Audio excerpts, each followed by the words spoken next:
अस्सलाम वालेकुम। आज की इस वीडियो में हम सीखेंगे कि हमने प्रेजेंट कॉन्टिन्यूस टेंस के एक्टिव सेंटेंस को पैसिव में कैसे कन्वर्ट करना है।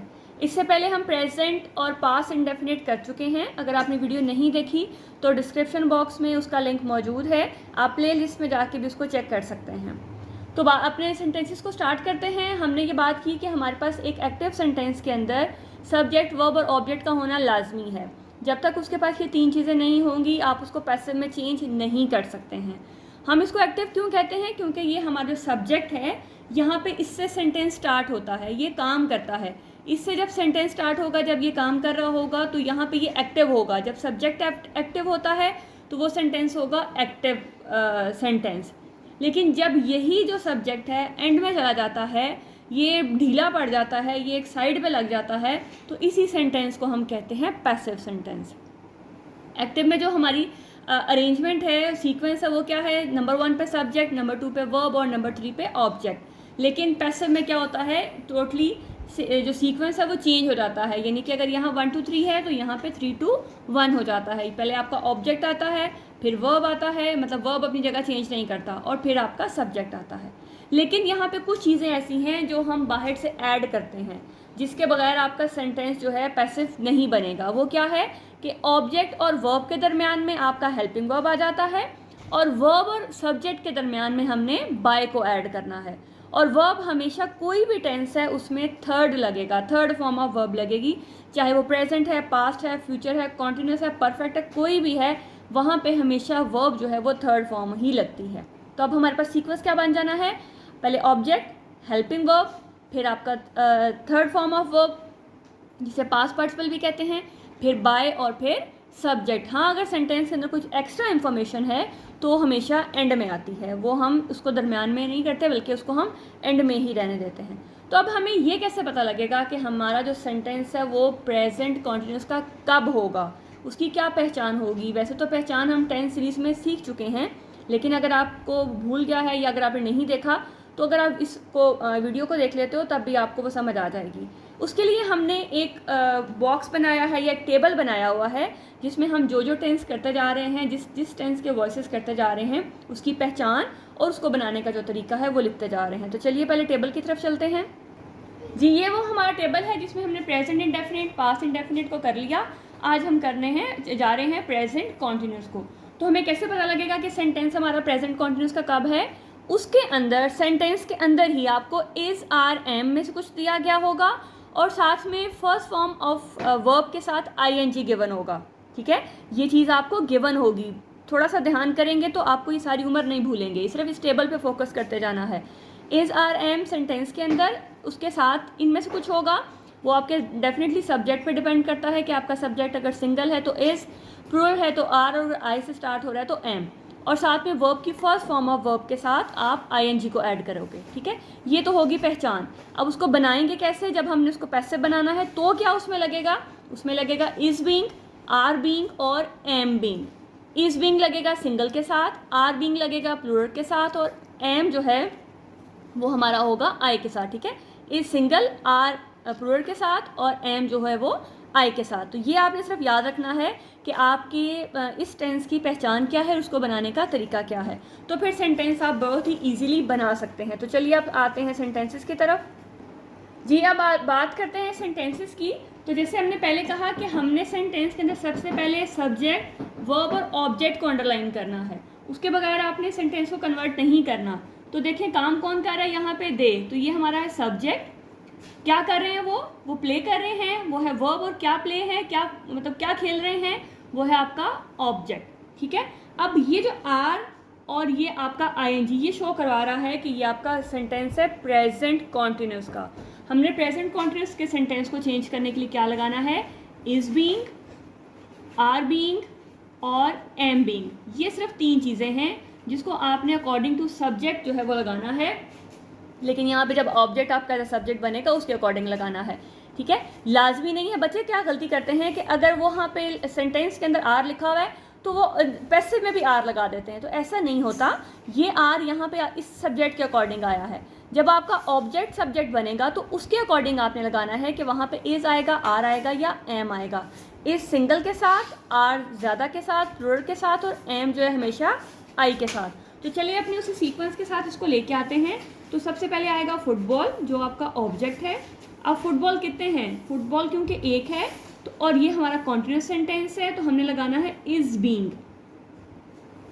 फुटबॉल इज बीइंग, ये हमारा हेल्पिंग वर्ब हो गया। अब हमारा आएगा मेन वर्ब, और मेन वर्ब में हमेशा हमने थर्ड फॉर्म ऑफ वर्ब लगानी है।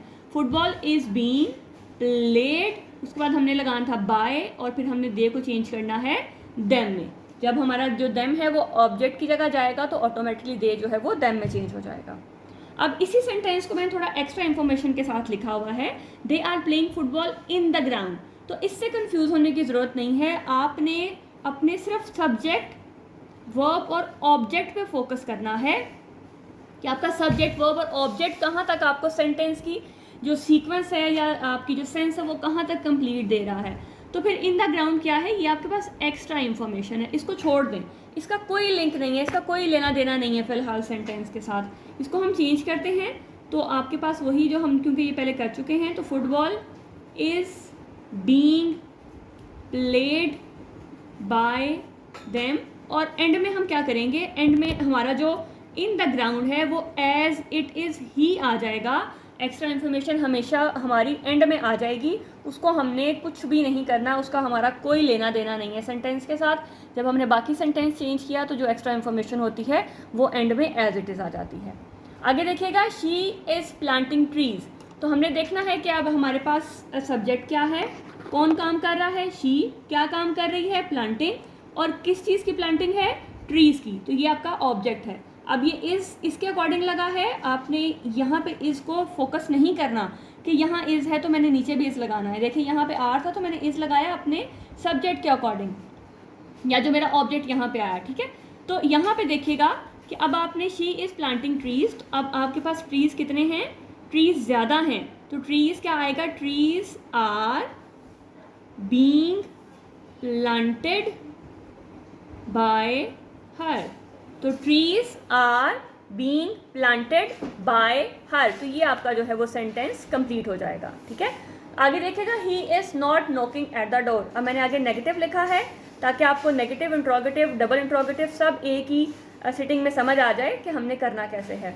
तो नेगेटिव के लिए क्या करेंगे, नेगेटिव के लिए भी आपने उसके लिए कंफ्यूज होने की ज़रूरत नहीं है आपको। अब आपने क्या करना है कि आप इस नॉट को फिलहाल फोकस ना करें, आप सेंटेंस को बाकी को चेंज करें। He is knocking at the door, तो ये आपके पास है सब्जेक्ट, ही क्या काम कर रहा है, नॉकिंग एट। याद रखना है जो आपके वर्ब के साथ प्रपोजिशन होगी वो हमेशा उसके साथ ही आएगी, वो वर्ब का पार्ट होगी, उसको अलग नहीं करना। बच्चे क्या करते हैं कि इसको छोड़ देते हैं, तो छोड़ना नहीं है, हमेशा नॉकिंग, जब आपने इसको थर्ड फॉर्म लगानी है तो एट उसके साथ ही आएगा। अब नॉक कर रहा है तो कहाँ नॉक कर रहा है, डोर पे, ठीक है। तो ये आपका सब्जेक्ट वर्ब और ऑब्जेक्ट हो गया। अब हम ऑब्जेक्ट को लेके आते हैं। ऑब्जेक्ट आपके पास कितना है, एक है। The door is being knocked eight, not के साथ मैंने कहा कि प्रपोजिशन हमेशा आएगी, जो भी आपके साथ, जो भी सेंटेंस के अंदर अगर वर्ब के साथ कोई प्रपोजिशन दी गई है तो वो हमेशा उसके साथ ही आएगी। Knocked eight by him. अब क्योंकि हमारा ये नेगेटिव सेंटेंस है, और नेगेटिव सेंटेंस जो होता है जब भी हमने नॉट लगाना होता है तो जो भी आपका हेल्पिंग वर्ब है हमेशा उसके बाद आपने नॉट को फिट करना है। तो क्या आएगा, is not being knocked eight by him. बच्चे क्या करते हैं कि मोस्टली या तो नॉट पहले लगा देते हैं या बीइंग के बाद लगाते हैं, तो ऐसा नहीं करना, हमेशा the door is not being knocked eight by him. तो इसलिए मैंने कहा था कि नॉट को छोड़ दें, पहले बाकी सेंटेंस को सॉल्व करें और जहाँ पे आपके पास हेल्पिंग वर्ब आए बस उसके बाद नॉट को फिट कर दें।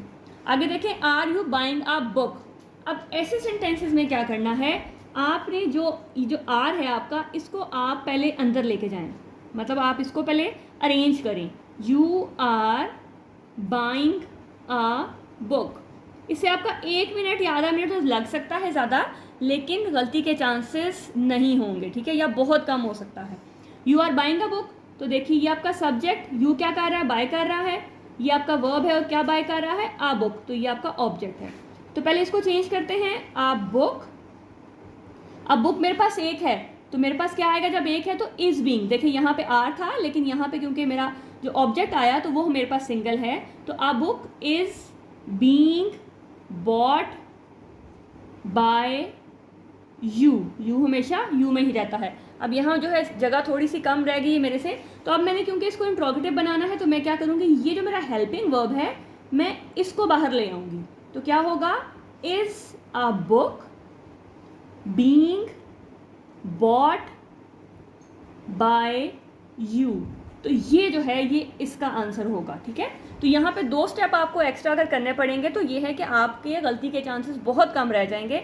बच्चे मोस्टली जो इंट्रोगेटिव सेंटेंसेस हैं उसमें गलती कर जाते हैं, तो आपने सिर्फ क्या करना है, इसको अरेंज कर लेना है, इसको अंदर ले जाएं, you are buying a book, उसको सॉल्व करें, a book is being bought by you, फिर वहाँ पे जो हेल्पिंग वर्ब आ रहा है आपके ऑब्जेक्ट के अकॉर्डिंग, ठीक है, जो अब आपका सब्जेक्ट बन गया है, तो उसको आपने बाहर ले आना है। यहाँ पे इसको जब बाहर ले आएंगे तो बाकी सेंटेंस की अरेंजमेंट वैसे ही रहने दें, तो आपका ये इसका पैसिव वॉइस बन जाएगा। आगे देखिए, why are they not reading books. अब इस वाई को छोड़ दें, ये समझे आपके पास नहीं है, इसको नॉट को भी छोड़ दें, हम सेंटेंस को पहले अरेंज करते हैं। दे आर रीडिंग बुक्स, ठीक है, इसको पहले करते हैं तो आ जाएगा बुक्स। अब यहाँ पे बुक्स ज़्यादा हैं, ऊपर भी आर है, यहाँ भी आर आ जाएगा। Books are being read, spelling वही होते हैं लेकिन प्रोनाउंसिएशन डिफरेंट हो जाती है जब थर्ड फॉर्म हम लगाते हैं। तो books are being read by them. ठीक है, अब पहले क्या करते हैं कि पहले हम अपने नॉट को एडजस्ट करते हैं, जो हमने कहा था कि हमारा किसके बाद आना है, इसके बाद आना है जहाँ पे हमारा हेल्पिंग वर्ब आएगा।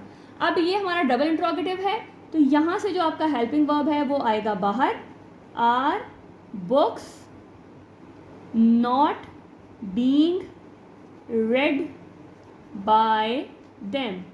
ठीक है, तो ये मेरा इंट्रोगेटिव बन गया। अब मेरा वाई कहाँ जाएगा, वाई को कहीं में लेके जाना, ये जहाँ पे था वो ये वहीं पे रहता है, इसकी ना जगह चेंज होती है ना इसे हम कुछ और करते हैं, ये जहाँ शुरू में होता है उसी तरह से हम इसको शुरू में लिख देते हैं। लास्ट सेंटेंस देखिएगा, we are listening to music in the car. तो सबसे पहले वही आपका सब्जेक्ट, वी क्या कर रहे हैं, लिसनिंग टू। याद रखना है, जैसे मैंने नॉक के साथ ऐड बताया था, अगर लिसन के साथ टू हमेशा आता है जब वो म्यूज़िक की बात करते हैं, कुछ सुनने की बात करते हैं, तो ये आपका आ जाएगा वर्ब और ये आपका म्यूज़िक जो है ये ऑब्जेक्ट है और in the car extra information है। तो क्या होगा, music is being listen to. ठीक है, लिसन के साथ आपने टू को लाजमी लगाना है। Music is being listen to by us in the car. ठीक है, तो ये थे हमारे आज के सेंटेंसेस। आई होप कि आपको ये कॉन्सेप्ट भी क्लियर हो गया होगा और आपको ये समझ आ गई होगी कि हमने प्रेजेंट कॉन्टिन्यूस के सेंटेंसेस को पैसिव वॉइस में किस तरह से चेंज करना है। वीडियो अच्छी लगी हो तो लाइक लाजमी कीजिएगा। मिलते हैं नेक्स्ट सेंटेंस के वॉइसेस के साथ, तब तक अपना बहुत ख्याल रखिएगा, दुआओं में याद रखिएगा। अल्लाह हाफिज़।